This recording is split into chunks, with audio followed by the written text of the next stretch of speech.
Angibingelele nganza ukuthi Pastor Weningi into ezuthi ngenze le video ukuzwa ubuhlungu uma ngibona ingane zakwethu, ngibona ama-gentlemen, ngibona amajita, ngibona ama-out ezubuhlungu ngenxa yothando, ngenxa yabantu asuke ibathanda. So ngibese ngihlanganisa-ke lana abantu abathize abangamantombazane ufuna udlalele uhlobo lamantombazane ufuna udlalele kude nalo. Olokuqala uhlobo lomuntu ofuna udlalele nalo yilo ongene othandweni ngoba lubona izinto onalo. Olungangena ngothandweni ngoba belinemizwa yothando, linentshisekelo yokuthi ni build a relationship strong ezo end up kuwumshado nilanga. So uma unje manje umuntu onaye wena uyazi ukuthi wamheha ngemali uze athi uyakuthanda, ufuna wazi ukuthi ke vele wena you are heading to a disaster because that love that relationship angeke last, izophela if ungasekho le mali owayiveza wena eqaleni.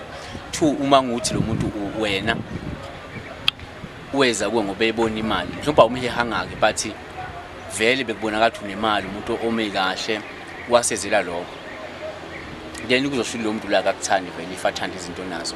If ungenamali and be happy, if unemali then uba happy, no baleka ngazo zombili. Uhlobo lwesibili ofuna udlala kude nalo yilo lwabantu olithanda izinto. Kunabantu abathanda izinto nje, isandla sabo siyaluma engathi angahleza aphethe izinto ngasonke isikhathi. Uma ephethe i-credit card ucabanga ukuya esitolo noma enempahla uyothenga impahla kungenasidingo. Uma ephethe ikhadi lasebhenkeni ucabanga ukufuna ayothenga impahla, ufuna ayothenga ukudla, even if ukudla kukhona endlini, even if impahla zikhona yena ucabanga ukuthi ufuna ayothenga because kunemali.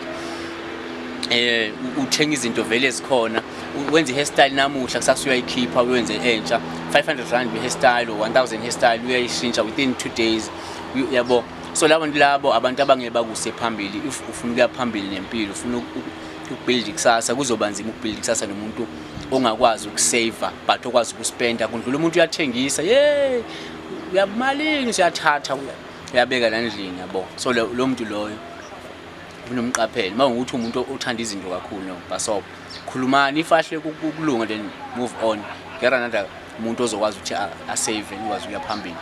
3, uhlobo lanto ufuna uphinde ulibalekele kakhulu. Uma ungumuntu uchero wakho umuntu othanda utshwala, kanti na ukuthanda utshwala noma uthanda nje utshwala, umuntu ophuza over, is a drunker, then lo muntu loyo kunama chance ukuthi can cheat on you, angakujolela nabanye abantu because yabona umuntu osuke ephuza wena ungaphuzi, kuzosho ukuthi aka feel comfortable most of the time if are around wena.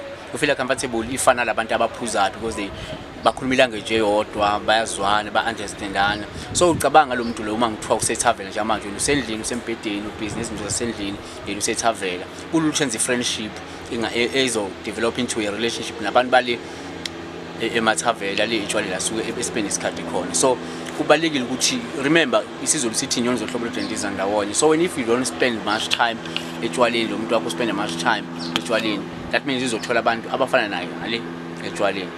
So qaphela umuntu ojola naye ukuthi are you compatible nani, ethanda izinto ezifanayo yini nalo muntu loyo, because if ukuthi izinto enizithanda zihluke kakhulu completely, then ama chances ukuthi i relationship yenu izoba nenkinga maningi because anikho compatible, izinto enizithandayo anama similarities, azikho izinto ezifanayo enizithandayo. Yena uthanda lokho uthanda lokho, yena uthanda lokho uthanda lokho, ngesikhathi esizwe ufuna ukwenza ukuthi wena ufuna ukwenza, yabo. So beware, qaphela, bhekisisa ukuthi i-relationship njenga manje ikusiphi stage lo muntu onayo. Bese kuba umuntu onenzondo. Kunabantu obukela abanye abantu phansi, umuntu andamanya abanye, uthi makabuka umuntu andamanya, umuntu ongenalo uzwelo. Yabona uma indoda udinga umuntu ozoba nozwelo, umuntu ozoba nothando nefamily, ozoba nothando nabanye abantu aba-around wena, hayi umuntu ozonyatsa noma andamanya abantu aba-close to you, abantu aba-close njengefamily, abangani bakho. So ufuna ukuba umuntu o-understand ukuthi you've got friends, you've got family, and akwazi ukuthi if bedinga i-support abangani bakho, if abantu mhlawumbe one of your family member idinga i-support, akwazi ukuthi naye kube uyena ozokhuluma nawe athi nazi can we support ubani, can we, yabo, back ubani.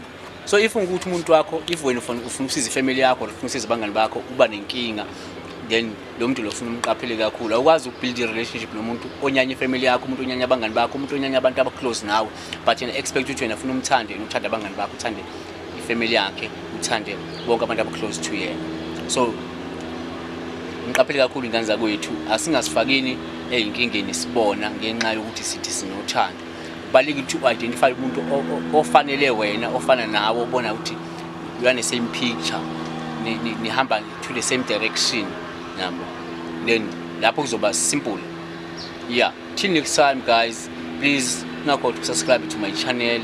I'll bring you more next week la khona sizobe sibheka ukuthi ke imapha amajita isikhuluma nabo share ukuthi imapha amajita efuna uwaqaphele nabo ufuna uthando phambili sharp